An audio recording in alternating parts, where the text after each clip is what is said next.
Neil from Essex here today to do a quick demo for you on a top and tilt kit. If you're not familiar with top and tilts, it's one of those features that people get really excited about when they've got it on their tractor and they've got the perfect application for it. Today we're going to spend a little bit of time out here on this BX series tractor. I'm going to show you a little bit about how this machine is set up and what these additional accessory kits allow me to do with this tractor in a so much more effective way than the standard option. Essex, a helping hand with your land.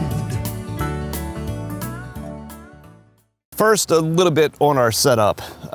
This is a Kubota BX 2380, their subcompact tractor that we all know and love. Been around for a long time, is a very reliable, great selling machine for us. By the numbers in Essex, the BX series tractor would be our highest volume selling tractor segment. On the back of it here is a Lamb Pride BB1260 box blade. This is actually not the right box blade for this tractor. This is my personal box blade, not my personal tractor. The blade here in this case is a little oversized for this machine. Lamb Pride's gonna have a BB05 series rather, that's gonna be proportionally a little bit smaller than what this box is. It often is okay though to sometimes go a step bigger. In the case of this, I haven't found a case yet where I've really looked at this and thought, oh gosh, this is way too big for this machine, right? I seem to be able to pull it through the dirt just fine, but you might find some limitations by oversizing things a little bit. Now, what makes this setup really unique is the fact that it has a top and tilt kit on it. Now, when we say top and tilt, it's an industry term you hear thrown around a lot and often with not a lot of explanation of what people are talking about. So on your 3-point hitch, you have a number of adjustments. A top and tilt kit takes your top link up here and swaps it out for a hydraulic cylinder. And a tilt will be taking your right-hand side link and swapping that one out for a hydraulic cylinder. Now, you can piece these things together as you want. Most of the time people choose to do both the top and the tilt cylinder together, but all of these pieces are sold individually and you could choose to use just one or the other. Now, in order to operate these hydraulic cylinders, I need 2 hydraulic functions out the back of my tractor. Kubota sells a rear remote kit for the BX series that is these 2 pairs of couplers right here, giving you 2 hydraulic functions out the back of the tractor. That's going to involve installing a valve that's kind of hidden back under the machine here. It's going to give you these couplers out the back with the hard lines that feed down to the valve, and on the right-hand side over on the fender, 2 levers in order to operate these functions. Now, on the BX series, for whatever reason, this is a very fairly priced rear remote kit. When we get into some bigger tractors, rear remotes can get really expensive really fast, particularly when we have cables that need to be fished up through the floor. It's not unusual to spend $800 to $1,000 per segment for rear remotes. The BX series, though, is going to be in the $400 range for this kit. However it's done, I don't know, but it is a fraction of the cost than what we often see on other models. So adding rear remotes on this particular tractor is really very fairly priced compared to a lot of others. Now, as far as the cylinders go, today we're using a set from WR Long, and I'm, as we talked, replacing both the top link and the side link here. You may think that dropping a cylinder in here should be fairly easy, and it is frustratingly complicated. There's a lot of supposed suppliers for top and tilt kits, but there's not a lot of suppliers that actually get the geometry correct for the tractor. When you put these things in here, you have considerations to look at as far as the length of these cylinders, particularly for the one on the side link, and not just the length of the cylinder itself, but also how some of the weldments are done in here to twist that cylinder to fit the correct angle as it comes down from the rock shaft, the top of the 3-point hitch here that actually lifts the arm. And while we can go out to a lot of different companies in order to find these things, we really prefer the companies that make a cylinder that's designed specifically for the tractor that it's going on, so that we know that the geometry of the 3-point hitch is all going to work out correctly.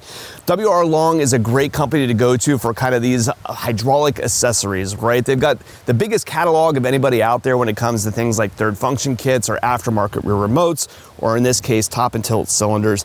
We're happy for them for that. We also continue to see more options from the Kubota side of the house, specifically through the Lamb Pride division, who's offering some of these same kinds of things now. So the library that's out there that Essex has to offer for these kinds of kits gets bigger and bigger all the time. So all that said, all in, I'm around $1,600 or so of accessory kits installed on the back of this tractor in order to make this box blade adjustable with a top and tilt kit. Now, if you're not thinking you want to drop $1,600 on all this, do continue watching, because all of the adjustments that I'm going to make with this top and tilt when running this box blade, you can do with any tractor, right? On a normal tractor, well, we've got a hydraulic link up here at the top. You can adjust this with the turnbuckle, right? Turning that center section of the top link to stretch it out. And the same thing goes with the side link over here. You might have a turnbuckle, you might have a ratchet, but these adjustments can all do manually. Now, what the top and tilt kit gives us here is the convenience of being able to do it from the seat, being able to have that quick precision and on-the-fly adjustments that you can make by having these things be hydraulic. But you can do all the crowning and the grading and the stuff that we're about to show you here today with any tractor. So to give you a quick visual here of exactly what this looks like, when I go and I use my hydraulic top link here, I can angle this box front and back and do two things. That's gonna change the angle of attack of those scar fires, right? It's gonna point them down into the ground more so they rip more aggressively. It's also gonna lift open the back of the box, and rather than the box picking up so much of that dirt, it's gonna let more of it go out the back, right? So better for those first couple of passes that you're gonna make when you're really just starting to loosen the ground. Now, once I've got that ground loosened and I wanna spread things out, the scar fires sometimes get in the way, right? They can dig things up and they can kind of impact that finish that's coming out the back, especially when you don't have the box full of dirt. So that's gonna do the opposite, right? If I close this down the whole way, I'm gonna lift the scar fires up. They're gonna be a little bit more shallow in attack, and that grading blade on the back is gonna do more of the work. Now, if I go to my side link here, right now you see this is about level, right? This is how most people are gonna use box blades most of the time.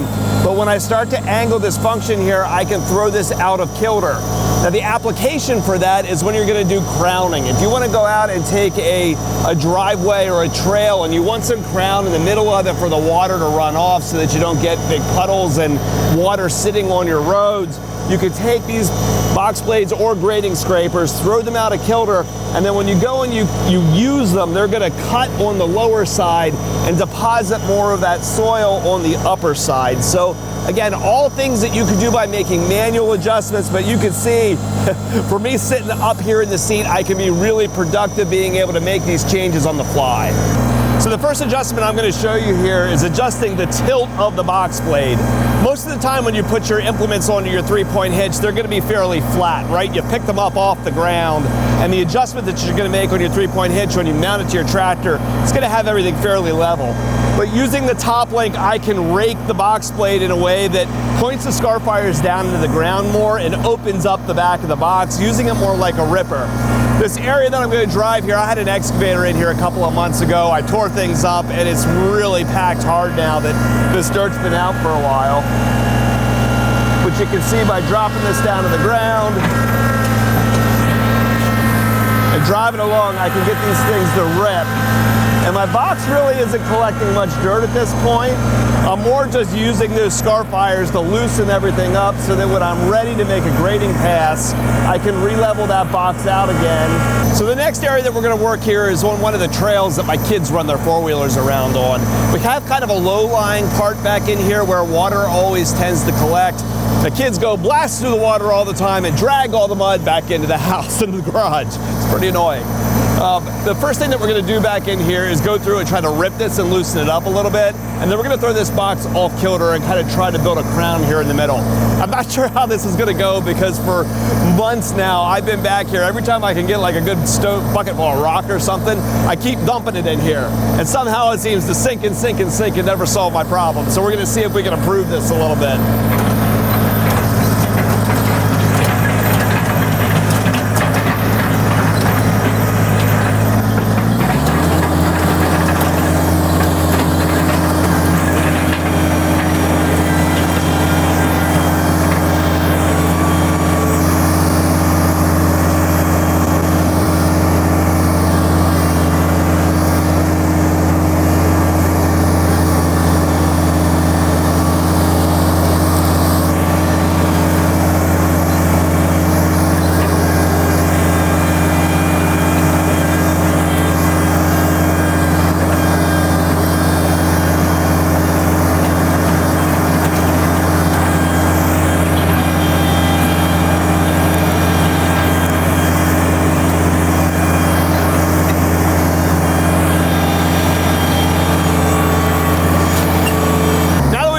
couple of passes and we've loosened this up a little bit. We're gonna level the box back out again and then take my hydraulic side link in order to take the right-hand side of the box here and dig it down into the ground. That's gonna start to grab some of the spoils, the loose dirt here and stuff from the low side, carry it along in the box and hopefully start to deposit it on the high side. We'll see how this works. This is a lot rockier in here than I thought it was.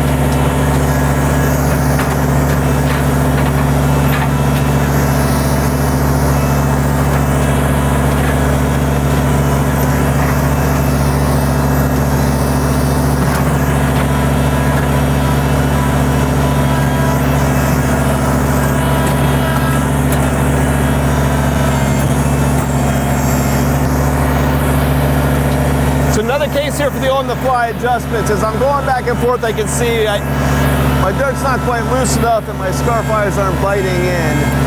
So I'm gonna go and close that top link a little bit, point them down into the dirt a little bit more, and hopefully let them help to loosen the soil here so that I get more dirt in my box and start to fill it better.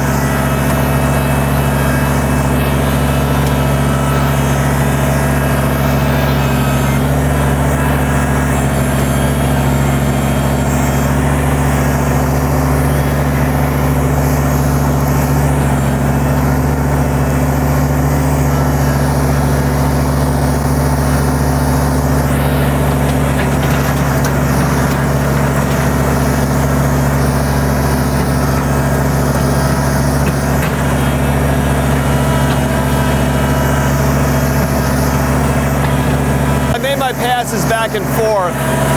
When I exit my pass, I always had dirt in my box, and I've kind of started a pile at the ends. Now I'm taking that pile, I've leveled my box back out again, and I'm able to drive into it, grab it, and then head down the middle of my trail here, and kind of spread those spoils back out into the middle, and kind of smooth everything out. And that's going to build up the middle and kind of get that crown established, right? We've dug on the sides by throwing the box off kilter, and now we're leveling it out in order to smooth things out and build back up the middle.